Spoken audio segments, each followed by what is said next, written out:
시편 106편 1절부터 48절입니다.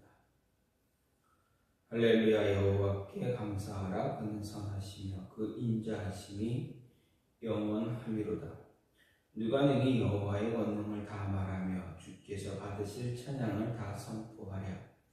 정의를 지키는 자들과 항상 공의를 행하는 자는 복이 있도다. 여호와여, 주의 백성에게 베푸시는 은혜로 나를 기억하시며 주의 구원으로 나를 돌보사 내가 주의 택하신 자가 형통함을 보고 주의 나라의 기쁨을 나누어 가지게 하사 주의 유산을 자랑하게 하소서. 우리가 우리의 조상들처럼 범죄하여 사악을 행하며 악을 지었나이다. 우리의 조상들이 애굽에 있을 때 주의 기이한 일들을 깨닫지 못하며 주의 크신 인자를 기억하지 아니하고 바다 곧 홍해에서 거역하였나이다. 그러나 여호와께서는 자기의 이름을 위하여 그들을 구원하셨으니 그의 큰 권능을 만민이 알게 하려 하심이로다. 이에 홍해를 꾸짖으시니 곧 마르니 그들을 인도하여 바다 건너기를 마치 광야를 지나감 같게 하사 그들을 그 미워하는 자의 손에서 구원하시며 그 원수의 손에서 구원하셨고 그들의 대적들은 물로 덮으심에 그들 중에서 하나도 살아남지 못하였도다. 이에 그들이 그의 말씀을 믿고 그를 찬양하는 노래를 불렀도다. 그러나 그들은 그가 행하신 일을 곧 잊어버리며 그의 가르침을 기다리지 아니하고 광야에서 욕심을 크게 내며 사막에서 하나님을 시험하였도다. 그러므로 여호와께서는 그들이 요구한 것을 그들에게 주셨을지라도 그들의 영혼은 쇠약하게 하셨도다. 그들이 진영에서 모세와 여호와의 거룩한 자 아론을 질투하며 땅이 갈라져 다단을 삼키며 아비람의 당을 덮었고 불이 그들의 당에 붙음이여 화염이 악인들을 살랐도다. 그들이 호렙에서 송아지를 만들고 부어 만든 우상을 경배하여 자기 영광을 풀먹는 소의 형상으로 바꾸었도다. 애굽에서 큰 일을 행하신 그의 구원자 하나님을 그들이 잊었나니 그는 하멜 땅에서 기사와 홍해에서 놀랄만한 일을 행하신 이시로다. 그러므로 여호와께서 그들을 멸하리라 하셨으나 그가 택하신 모세가 그 어려운 가운데서 그의 앞에 서서 그의 노를 돌이켜 멸하시지 아니하게 하였도다. 그들이 그 기쁨의 땅을 멸시하며 그 말씀이 믿지 아니하고 그들의 장막에서 원망하며 여호와의 음성을 듣지 아니하였도다. 이러므로 그가 그의 손을 들어 그들에게 맹세하기를 그들이 광야에 엎드러지게 하고 또 그들의 후손을 뭇 백성 중에 엎드러뜨리며 여러 나라로 흩어지게 하리라 하셨도다. 그들이 또 부월의 바알과 연합하여 죽은 자에게 제사한 음식을 먹어서 그 행위로 주를 경노하게 함으로써 재앙이 그들 중에 크게 유행하였도다. 그때 비느하스가 일어서서 중재하니 이에 재앙이 그쳤도다. 이 일이 그의 의로 인정되었으니 대대로 영원까지로다. 그들이 또 무리바 아물에서 여호와를 노하시게 하였으므로 그들 때문에 재난이 모세에게 이르렀나니 이는 그들이 그의 뜻을 거역함으로 말미암아 모세가 그의 입술로 망령되이 말하였음이로다. 그들은 여호와께서 멸하라고 말씀하신 그 이방 민족들을 멸하지 아니하고 그 이방 나라들과 섞여서 그들의 행위를 배우며 그들의 우상을 섬김으로 그것들이 그들에게 올무가 되었도다. 그들이 그들의 자녀를 악귀들에게 희생제물로 바쳤도다. 무죄한 피 곧 그들의 자녀의 피를 흘려 가나안의 우상들에게 제사함으로 그 땅이 피고 더러워졌도다. 그들은 그들의 행위로 더러워지니 그들의 행동이 음탕하도다. 그러므로 여호와께서 자기 백성에게 맹렬히 노하시며 자기의 유업을 미워하사 그들을 이방 나라의 손에 넘기시매 그들을 미워하는 자들이 그들을 다스렸도다. 그들이 원수들의 압박을 받고 그들의 수하에 복종하게 되었도다. 여호와께서 여러 번 그들을 건지시나 그들은 교묘하게 거역하며 자기 죄악으로 말미암아 낮아짐을 당하였도다. 그러나 여호와께서 그들의 부르짖음을 들으실 때에 그들의 고통을 돌보시며 그들을 위하여 그의 언약을 기억하시고 그 크신 인자하심을 따라 뜻을 돌이키사 그들을 사로잡은 모든 자에게서 긍휼히 여김을 받게 하셨도다. 여호와 우리 하나님이여 우리를 구원하사 여러 나라로부터 모으시고 우리가 주의 거룩하신 이름을 감사하며 주의 영예를 찬양하게 하소서. 여호와 이스라엘의 하나님을 영원부터 영원까지 찬양할지어다. 모든 백성들아 아멘할지어다. 할렐루야. 오늘 말씀 시편 106편 1절부터 48절입니다. 오늘 말씀은 할렐루야로 시작하고 할렐루야로 끝을 맺는 소위 할렐루야 시편들 가운데 첫 번째로 나오는 시입니다.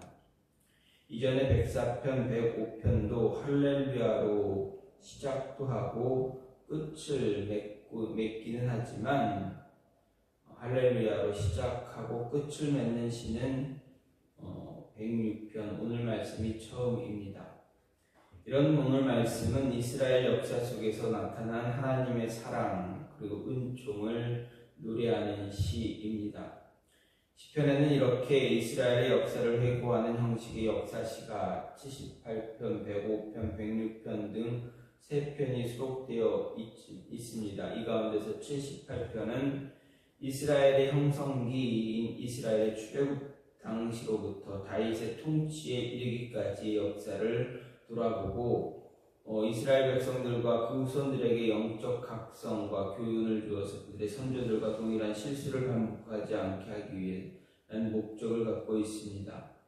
그에 반해서 105편, 106편은 이스라엘의 역사에 투영된 하나님의 언약적인 사랑과 은혜를 감사하는 그러한 노래입니다.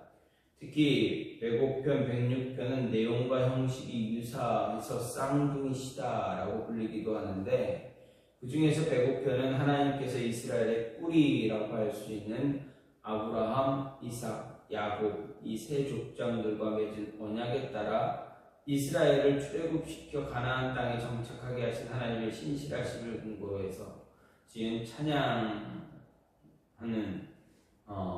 감사 예배시라면 오늘 말씀은 하나님의 크신 권능과 사랑을 맛보았어도 계속해서 하나님을 시험하고 거역한 이스라엘 백성들의 죄악을 통탄해서 지은 참회적인 성격이 강한 그런 시편이다 할 수가 있습니다. 그런 가운데 오늘 말씀은 저자나 그 배경이 무엇인지 확실하지 않습니다.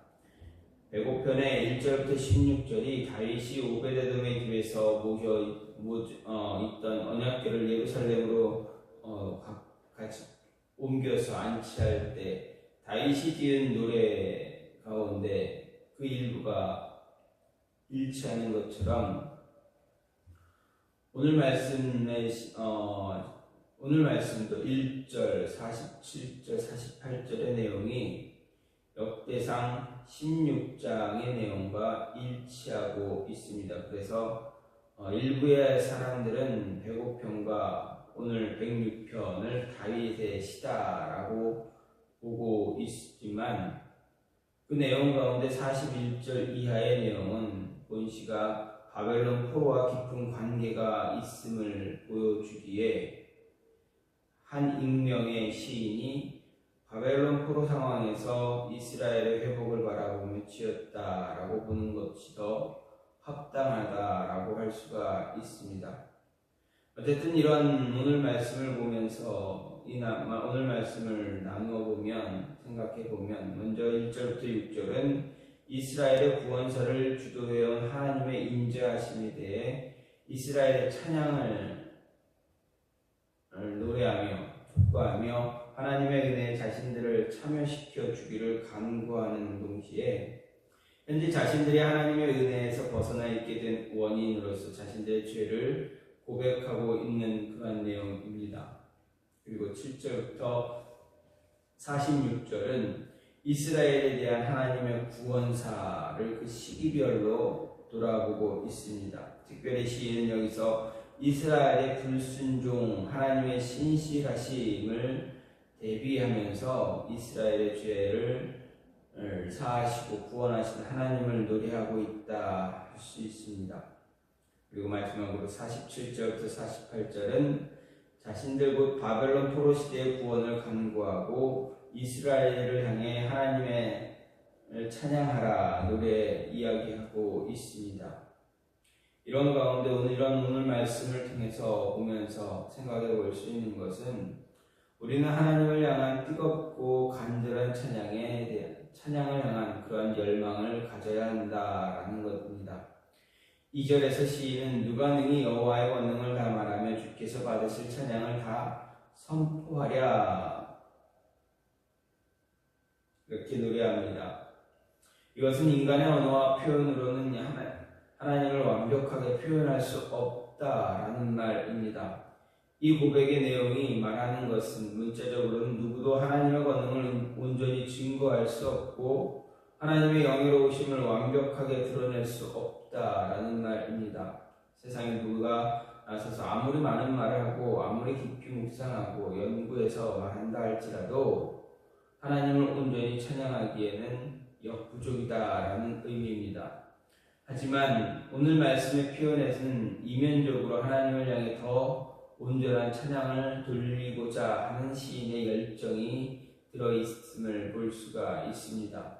시편에서는 종종 하나님을 찬양함에 있어서 시인 자신만 아니라 하나님의 백성을 향해 찬양하라고 심지어 만민과 자연 만물 더 나아가 천사들을 향해 하나님의 영광을 찬양하라라고 하는 그런 내용들을 다루고 있음을 볼 수가 있습니다.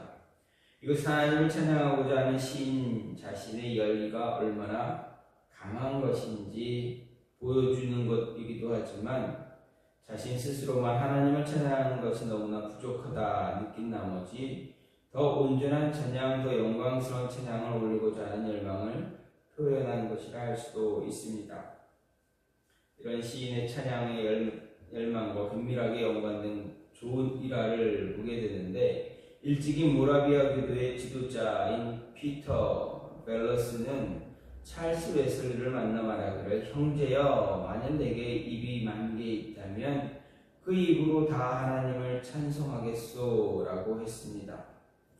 웨슬리가 그 말을 듣고 감동받아 지은 찬양이 있는데 그것이 바로 만입이 내게 있으면 이라는 찬송가입니다.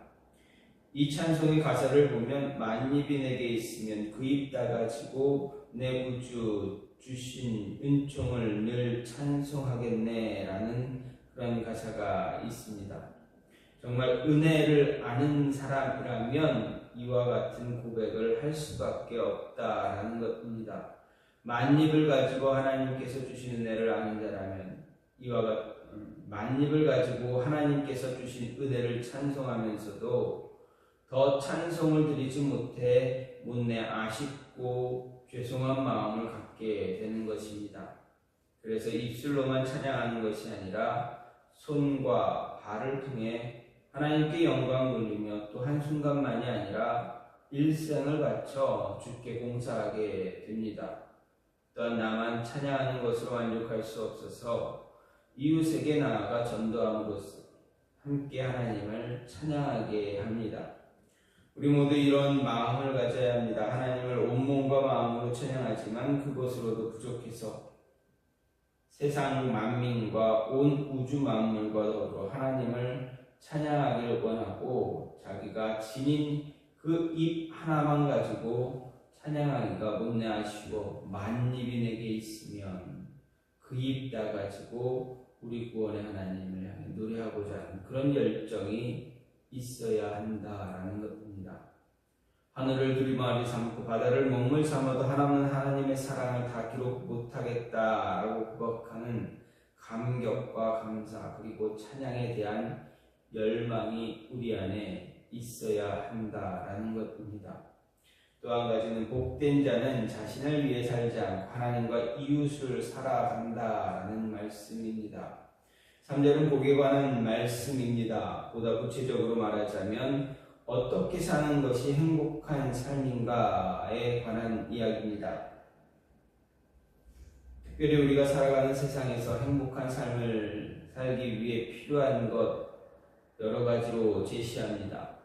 세상 사람들의 관점에서 볼 때 행복을 위해 필요한 요건들 되게 물질적이고 육체적인 것들과 관련되어 있습니다. 즉 얼마나 많은 재물을 소유하고 있느냐, 얼마나 좋은 집에 살고 있느냐, 얼마나 좋은 직장을 다니느냐, 얼마나 건강하고 안락한 삶을 영위하느냐, 얼마나 사람들에게 인기가 있느냐 등을 이야기합니다. 그런데 오늘 말씀을 보면 행복한 삶을 살아가는 자의 기준이 무엇인가 이야기하는데 전혀 생소한 것으로 보여집니다. 그 기준이 무엇인가 하면 바로 공의를 지키는 것과 항상 의를 행하는 것이라 말합니다. 여기서 공의를 지키는 것과 의를 행한다라는 것은 이 의미는 두 가지로 설명할 수가 있습니다. 먼저는 하나님이 가르치신 율법 하나님의 뜻을 자신 스스로 어기지 않고 지킨다라는 의미입니다. 또 한 가지는 이웃과 관련이 있습니다. 이는 성경이 가르치는 의가 개인적 윤리에만 머무르지 않기 때문에 그렇습니다. 성경이 가르치는 의는 그가 속한 공동체 가운데 하나님의 의가 구현되도록 힘을 다하는 사람입니다. 그래서 불의한 자들로부터 의인이 압제당하며 가난하고 약한 자가 부하고 강한 자에게 압제와 탈취를 당하는 부당한 현실을 외면하지 않습니다. 결국 그는 하나님의 뜻을 그 자신 스스로 구현하고 그것을 또한 공동체 가운데 구현하는 사람입니다. 여기서 우리는 무언가를 발견할 수가 있는데 그것은 바로 성경이 말하는 복의 기준, 즉 복된 자의 기준이 세상이 이해하는 것과는 전혀 다르다라는 것입니다. 세상은 무엇을 얼마나 많이 가지고 있느냐에 관심을 두지만 그래서 그것을 통해서 개인의 축복, 유무를 평가를 하지만 성경은 개인이 무엇을 얼마나 가지고 있느냐보다 그가 하나님을 위해 이웃을 위해 무엇을 했는가에 더 큰 관심을 가지고 있다라는 것입니다. 그렇다면 우리들 각각의 삶과 가치관을 돌아보아야 합니다. 혹 자신만을 위해 무언가 쌓아두고 모아두고 그로 인해 풍족해지며 자신만 만족한 삶을 살고 있지는 않은가 하는 것입니다. 만일 그렇다면 방향을 바꿔 하나님이 기뻐하는 삶, 의를 추구하고 의를 고대하는 삶, 자신만을 위하는 삶이 아닌 타인을 위하고 그들의 행복을 위한 삶을 살아갈 수 있어야 합니다. 하나님은 세상이 알지 못할 놀라운 축복을 베푸사 우리의 삶을 복되고 복되게 세우실 것이기 때문입니다. 오늘 시인은 이스라엘의 역사를 돌아보면서 우리에게 이야기하기를 복된 자, 자신을 위해 살지 않고 하나님의 의를 위해 살아야 한다 이야기하며 항상 뜨겁게 찬양할 수 있는 그러한 열망, 열정을 가져야 한다 이야기합니다. 이 모습이 저와 여러분의 삶에서 오늘 하루 주어진 삶 속에서 늘 있기를 간절히 소망합니다. 하나님을 찬양하는데 그 열정이 작아지지 않고 더 커지고 그 열정이 더 뿌리 깊이 내릴 수 있는 모습이 있기를 소망합니다. 그리고 세상의 기준이 복이 세상의 기준이 아니라 하나님의 기준을 따라서 공의를 행하고 의를 행함으로 인해서 나만을 위한 것이 아니라 주변 사람들을 위해서 하나님을 위해서 살아갈 수 있는 그러한 복된 자 되어져야 한다라는 것, 그런 삶을 살 수 있는 오늘 하루가 되어지기를 간절히 소망합니다. 이 시간 같이 기도하기 원하는 것은 하나님,